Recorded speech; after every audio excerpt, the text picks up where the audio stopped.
तो राम राम आप सबको। आप सब कैसे हैं? आशा करती हूँ कि आप सब ठीक ठाक हैं। आप लोगों के लिए लेकर आई हूँ एक कविता जो कि हमारे वीर सैनिकों के लिए है। वो वीर सैनिक जिन्होंने देश की रक्षा के लिए अपनी जान तक भी गंवा दी थी, जिन्होंने 1962 में चीनियों के साथ भयंकर युद्ध किया था। और उसमें जो अधिकतर सैनिक थे वो अहीर जाति के थे। उसी के बेस पे मेरी ये एक कविता है कि कैसे उन्होंने अपनी जान की परवाह किए बिना ही अपनी जान कुर्बान कर दी देश के लिए। अहीर रेजिमेंट का एक बड़ा मुद्दा बना हुआ है आजकल हरियाणा, राजस्थान, यूपी में कि हमें अहीर रेजिमेंट चाहिए, अहीर रेजिमेंट हक है हमारा। तो वो क्यों कह रहे हैं ये सब कुछ, उसी के रिगार्डिंग है कि इसमें क्या होता है। 124 सैनिक होते हैं जो उन चीनियों के साथ युद्ध करते हैं और उसमें 114 जो सैनिक होते हैं वो शहीद हो जाते हैं। तो मेरी कविता का जो शीर्षक है वो यही है कि मैं और मेरे 123 भाई। जो मैं है वो 124 को ही डिनोट कर रहा है। तो मेरी ये कविता हरियाणवी में है। तो चलिए शुरू करते हैं कि मैं और मेरे 123 भाई, सुन लो रे देशवासियों, हमने भी लड़ी थी रेजांगला की लड़ाई। कि चार्ली कंपनी की 13 कुमाऊं रेजिमेंट की एक बटालियन, जिसमें 124 सैनिक तैनात थे जो अधिकतर अहीर समाज की सौगात थे। कि कोई थोड़ा सा पुराना तो कोई नया नया सा भर्ती रंगरूट था, पर सबके भीतर देशभक्ति का जज्बा भरपूर था। कि माँ ने कह के आया था कि इस माटी का कर्ज चुकावन जाऊं सू, चिंता ना मानी मेरी माँ तू, देश का एक भी इंच परे न जान दूं। कि जय वो शुभ दिन आ भी गया और मैंने देश की खातिर जान देनी भी पड़ेगी, तो दुश्मन का नाम मेरी छाती पावेगी। तेरे दूध का कर्ज मैं इस तरह चुकाऊंगा कि दुश्मन ने पीठ दिखा के नहीं आऊंगा। कि मैं और मेरे 123 भाई, सुन लो रे देशवासियों, हमने ही लड़ी थी रेजांगला की लड़ाई। के मिल गए थे ऑर्डर, पहुंच गए थे बॉर्डर, रेजांगला की पहाड़ी थी, मारी किस्मत भी खूब चमका खारी थी। के मारा में तकैया ने देखी थी बर्फ पड़ती पहले बारी थी, जो दुश्मन पर पड़ने वाली थी बहुत बारी थी। कि रेजांगला की चोटी ऑक्सीजन का लेवल भी कम था, 18,300 फीट की ऊंचाई, तापमान भी -30 -20 तक कम था। के होया जे हल्का सा मेरा जैकेट और उससे भी हल्का जूता था, मेरा देश सुरक्षित तो सुत्या था। के मिला था विकल्प कि वापस लौट आओ बेशक, पर किस तरह आ जाते बिना लड़े, खाई थी हमने कसम हाथ पे गंगा जल दरे। कि 18 नवंबर 1962 का सन था, रात के बज रहे थे 3:30, चांदना भी घना कम था। कि हौसला की कोई कमी नहीं थी, हर एक सैनिक दबंग था। मैं और मेरे 123 भाई, सुन लो देशवासियों, हमने लड़ी थी रेजांगला की लड़ाई। के 3 टुकड़ियां में बट रहे थे हम, चीनिया ने करया एक पे वार, हम भी थे पूरे तैयार। कि खदेड़ दिए मिनटा में फिर वे आए किस्ता में, कि लड़े थे मेरे भाई राइफल की लड़ाई, गोली खत्म होगी तो फिर बैनेट भी चुबाई। के वाह भी टूट गई फिर करी हाथा की लड़ाई। कि एक सूरमा ने 2-2 3-3 चीनिया के सिर आपस में भिड़ाए, पत्थर में मारे सिर पटक के चीनिया के हौसले हराए। कि आंगली लाग गई थी सूजन, नब्ज लाग गई थी रुकण, फिर भी लड़े जितने लड़ सके, पर दुश्मन के पैर आगे नहीं बढ़न दिए। कि 124 ने 1300 मार दिए और 3000 के पैर वापस मोड़ दिए। कि पहाड़ा ने भी खूब देखा होगा नजारा, किस तरह वीर योद्धा ने उनती बचाया। कि 114 वीर हमारे शहीद हुए, कुछ वीर सैनिक बच गए, या वीर गाथा सुनाने ना तो किस तरह बेरा चलता इस बात महान का, एक एक न 10 थे मारे। और भाई फिर तो पाट गए थे चाले, मेजर साहब के लागी थी गोली, आत भी उनकी बाहर न आने लागी। के लाग गया था अंदाजा की हालत है नासाज, फिर करया फैसला वीर अहीरा ने कि दुश्मन के हाथ नहीं लागने चाहिए अपने मेजर साहब। लगा के छाती के दौड़े यादव रामचंद्र राव साहब, फिर ले जा टेके एक पत्थर के पास, प्राण त्याग दिए उनने 8:15। मैं और मेरे 123 भाई, सुन लो देशवासियों, हमने लड़ी थी रेजांगला की लड़ाई। कि जब 3 महीने पाछे पहुंची बटालियन, उनने खोजण में मिले पार्थिव शरीर निभाते अपनी नौकर ने। कि किसे वीर के हाथ में हैंड ग्रेनेड और पिन थी, तो किसे की उंगली ट्रिगर पे न्यू की न्यू धरी मिली। कि उनने लेन गए हर एक सैनिक की आंख नम थी, जान हथेली पे लेके चले थे। रवे भी तो किसी के पूत, किसी के जीवन साथी और अपने बालका के बाबू थे। कालजा करना पड़ा पत्थर का, क्योंकि कोई नहीं था उनकी टक्कर का। कि कदे इकट्ठे बैठ एक थाली में खाया करते रोटी। वो तो भाई थोड़ा सा रात का टाइम था ना, तो चीनिया की चीख तो न्यू है निकल जाती देख के हमारी आंख मोटी मोटी।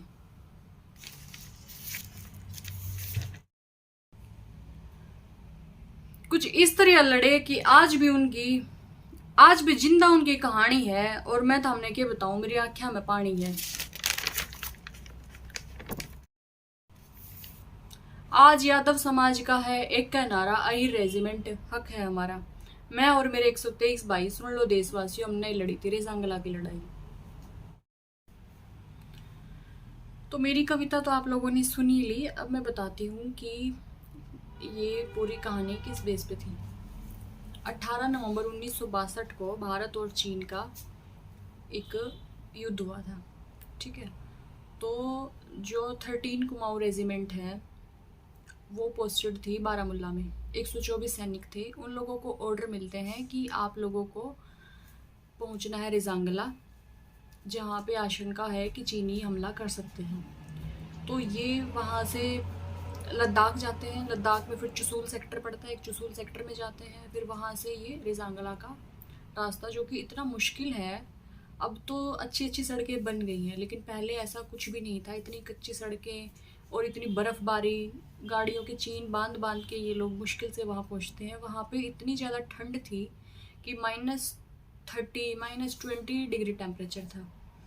और ये लोग कुछ मतलब मोस्टली जो है हरियाणा, राजस्थान, यूपी से थे, है ना। और इन लोगों ने कभी पहले ऐसे बर्फ़ गिरती हुई भी नहीं देखी थी।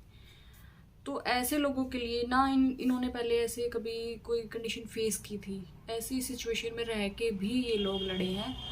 और जो सैनिक हैं, जो भी जीवित हैं, वो अपना इंटरव्यू वगैरह में बताते हैं कि हम जब दाल बनाते होते थे तो 10-10 घंटे तक हम दाल को पकने के लिए रखते थे, दाल बनती ही नहीं थी। चाय का उबलने का इंतज़ार करते रहते थे, चाय उबलती ही नहीं थी। ये हालात थे वहाँ के।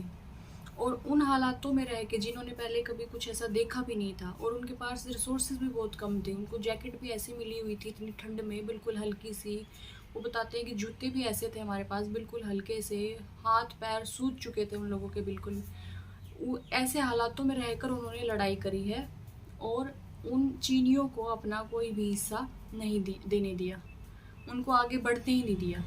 तो हुआ ये था, 18 नवंबर 1962 को ये लड़ाई शुरू होती है। 124 सैनिक वहाँ पे थे, जिनमें मेजर शैतान सिंह भी मौजूद थे। वही लीडर थे उनके, वही उनको सब कुछ बता रहे थे, कि वही हौसला बढ़ा रहे थे कि हमें हारना नहीं है। और ये जो जंग है, ये करो या मरो वाली जंग है, कि मतलब आखिरी सांस तक हमें लड़ना है और इनको आगे नहीं बढ़ने देना।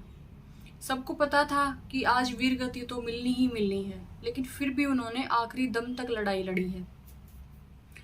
तो 3:30 बजे ये मतलब 124 सैनिक थे, ये लोग 3 टुकड़ियों में डिवाइड हो जाते हैं। फिर 3:30 बजे क्या होता है, एक टुकड़ी के ऊपर अटैक होता है, उनके बहुत सारे सैनिक मारे जाते हैं, हमारे भी कुछ वीर गति को प्राप्त होते हैं। तो उन लोगों के पास ऑटोमेटिक हथियार थे, और जो हमारे सैनिक थे उनके पास क्या था, उनके पास थी राइफलें पुरानी, है ना। जो उनके पास राइफलें थी 303, जो कि एक बार अगर शूट कर दिया तो उनको दोबारा से लोड करने की ज़रूरत पड़ रही थी। ऐसी राइफलों से वो लोग लड़ रहे थे। और लाइट मशीनें भी थी उनके पास। तो उनसे जब राइफलें हमारी गोलियां ख़त्म हो चुकी, तो फिर उन्होंने क्या किया कि राइफल से लड़ाई करी।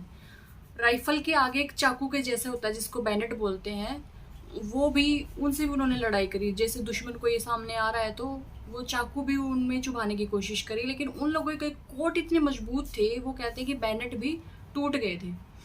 फिर राइफलें भी खराब हो गई हैं। फिर उन लोगों ने क्या किया है कि पत्थरों से लड़ाई करी है। जब पत्थर भी काम नहीं आए तो फिर उन लोगों ने हाथों से लड़ाई करी है। कुछ हमारे ऐसे सैनिक थे जो कि एथलीट भी थे और उन रेसलर भी थे। तो उन्होंने क्या किया कि चीनियों को पकड़ पकड़ के 2-2 3 दिन को आपस में सिर टकरा टकरा के मारा, पत्थरों में उनके सर फोड़ दिए। ऐसे कर करके उन्होंने दुश्मन का सामना किया। और फिर उसके बाद क्या होता है कि उन्होंने 7 टाइम्स अटैक किया। जो 3 टुकड़ियाँ थी उन पे अलग अलग टाइम पे 7 टाइम्स अटैक किया। फिर जो मेजर शैतान सिंह हैं उनको एक गोली लगती है और उनकी जो सारी आंतें हैं वो बाहर आ जाती हैं। उनके पास एक सैनिक होते हैं तो उनको बोलते हैं वो कि आप मेरी बेल्ट खोल दीजिए।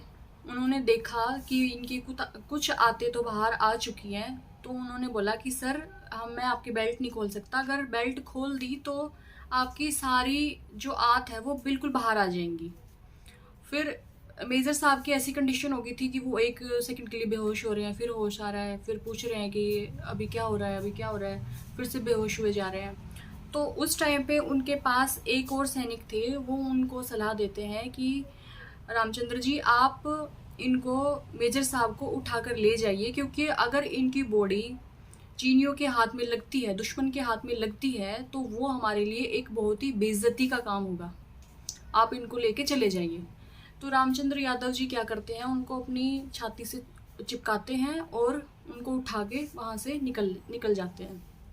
करीबन 1 किलोमीटर तक वो चलते हैं, दूसरे सैनिक की भी सहायता लेते हैं वो, और फिर उनको एक बड़ा सा पत्थर होता है उसके पास ले जाके लिटा देते हैं। तो देखते हैं कि उनकी जान उस टाइम जा चुकी थी। तो वो बताते हैं कि 8:15 का टाइम था। फिर वो उनको बर्फ़ से ढक देते हैं और कुछ टाइम बीतता है ऐसे ही। फिर वो वापस हेडक्वार्टर आते हैं। हेडक्वार्टर में पूछा जाता है कि वहाँ पे क्या कुछ हुआ, तो वो लोग सारा बताते हैं कि ऐसे ऐसे ऐसा सारा कुछ हुआ। वो हेडक्वार्टर में जो उनके हेड जो भी सीनियर होते हैं वो मानते ही नहीं है कि इतनों से तुमने अकेले कैसे लड़ाई लड़ ली है।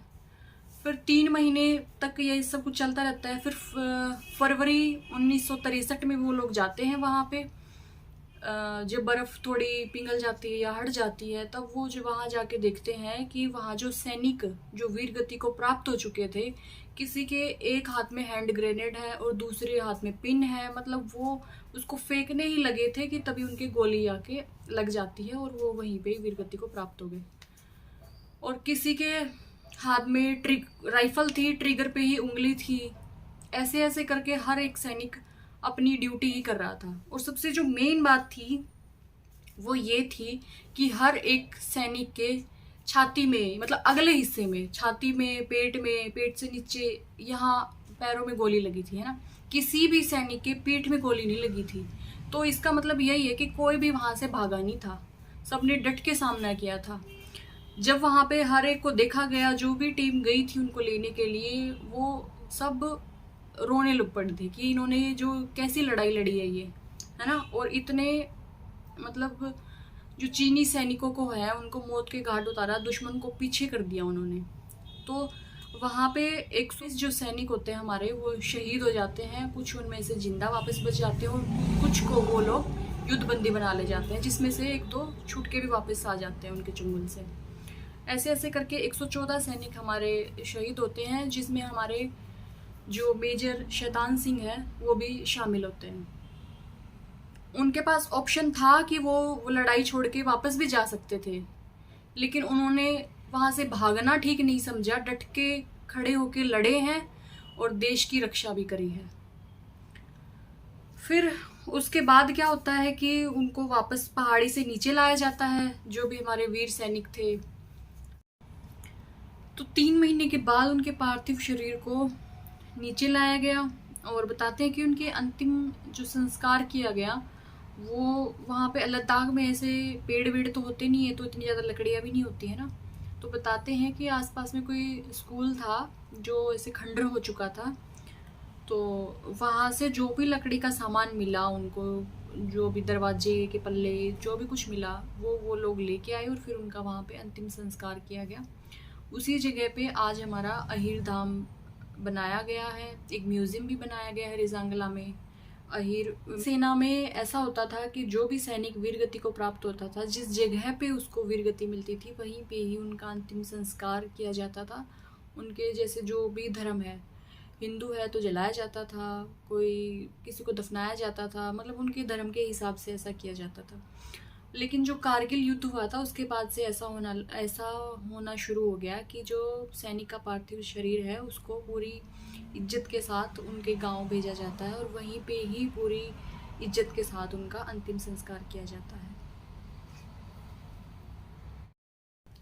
और इसके साथ ही जो आज हम लद्दाख अगर है तो वो उन वीरों की वजह से है। अगर वो नहीं लड़ते तो क्या पता वो चीनी लोग कहाँ तक आते, कहाँ तक कब्जा कर लेते। तो जो लद्दाख है वो उन वीरों की ही देन है, तो हमें उनका हमेशा शुक्रिया अदा करना चाहिए। इसी लड़ाई को ध्यान में रखते हुए एक कवि ने कविता लिखी इसके ऊपर, और उसी कविता को लता मंगेशकर जी ने गीत का रूप देके गाया, जो हमने सुना होगा 26 जनवरी 15 अगस्त में कि ए मेरे वतन के लोगों जरा आँख में भर लो पानी, जो शहीद हुए हैं उनकी जरा याद करो कुर्बानी। तो ये गीत लता मंगेशकर जी ने गा के उन वीरों को भी अमर कर दिया है। ये गीत आप सबने सुना होगा, अभी जाइए और ये गीत दोबारा से सुन के आइए। उसमें भी एक लाइन आती है कि एक एक ने 10 को मारा, तो यही सच्चाई है इसकी। और जो हम लद्दाख में जाके घूम फिर रहे हैं, इतनी एक एडवेंचर कर रहे हैं, पेंगोंग लेक देख के आ रहे हैं, ये सब उन वीरों की ही बदौलत है। नहीं नहीं तो आज ये हिंदुस्तान का नहीं, चीन का हिस्सा होना था लद्दाख। तो मेरे लिए खुशी की बात और गर्व की बात ये है कि मेरे पिताजी ने भी 33 सालों तक 13 कुमाऊं में ही अपनी सेवाएं दी हैं। मेरे लिए ये बहुत, मतलब मेरे लिए क्या, मेरे परिवार के लिए ही बहुत खुशी की बात है ये और गर्व की बात है। और इसके अलावा जो मेरा ससुराल है गांव मांदी नारनौल, वहाँ पे भी एक सैनिक थे पृथ्वी सिंह, जो कि जो रेजांगला की लड़ाई हुई थी उसमें वो शामिल हुए थे और शहीद हुए थे देश के लिए। तो ये भी मेरे लिए एक बहुत गर्व की बात है, पूरे गांव के लिए ही एक गर्व की बात है। तो ये देखिए मैंने मैप ऐड किया है, ये रिजंगला जो वॉर मेमोरियल है अहिर धाम, इसके जस्ट ऊपर चसूल है और उसके ऊपर देखिए पेंगोंग लेक है। पेंगोंग लेक जितनी भी है वो 1/3 तो अपने इंडिया में है और 2/3 चाइना में है। और ये जो 1/3 अपने हिंदुस्तान में है वो भी उन्हीं वीरों की वजह से ही है ना। तो उसके बाद मैं आप लोगों को दिखाती हूँ अहिर धाम की कुछ तस्वीरें और कुछ वीडियोस भी दिखाऊंगी। ये देखिए रेजांगला मेमोरियल 13 कुमाऊं, ये म्यूज़ियम बनाया हुआ है जो उसकी तस्वीरें हैं।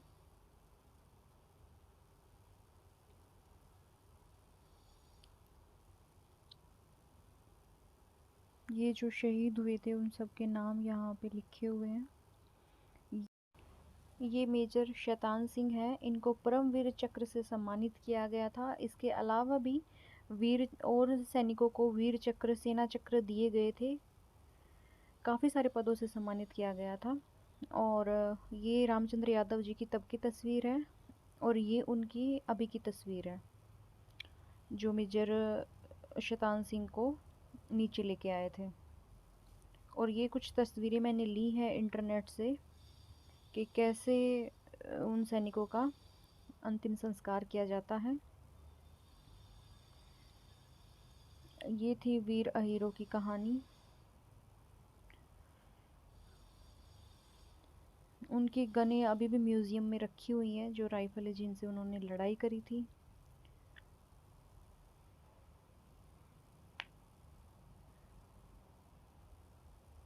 कभी मौका मिले वहाँ जाने का तो ज़रूर जाइएगा, उन वीरों को नमन करने के लिए। आगे देखिए कुछ वीडियोस हैं, ये उन्हीं वीरों की बदौलत है आज।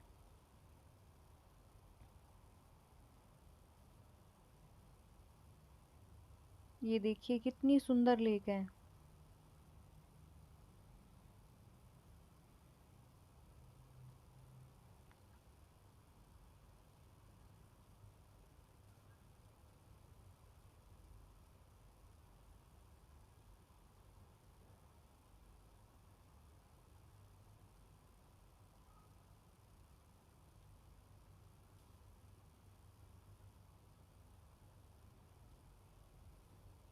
रास्ता देखिए कितना मुश्किल रास्ता है, और ये तो अभी के हालात हैं। 1962 में तो पता नहीं कैसे रास्ते रहे होंगे। ये देखिए अभी भी कितने कितने फुट, 4-4 फीट की तो बर्फ गिरी हुई है यहाँ पे। रोड देखिए कितने बेकार हैं।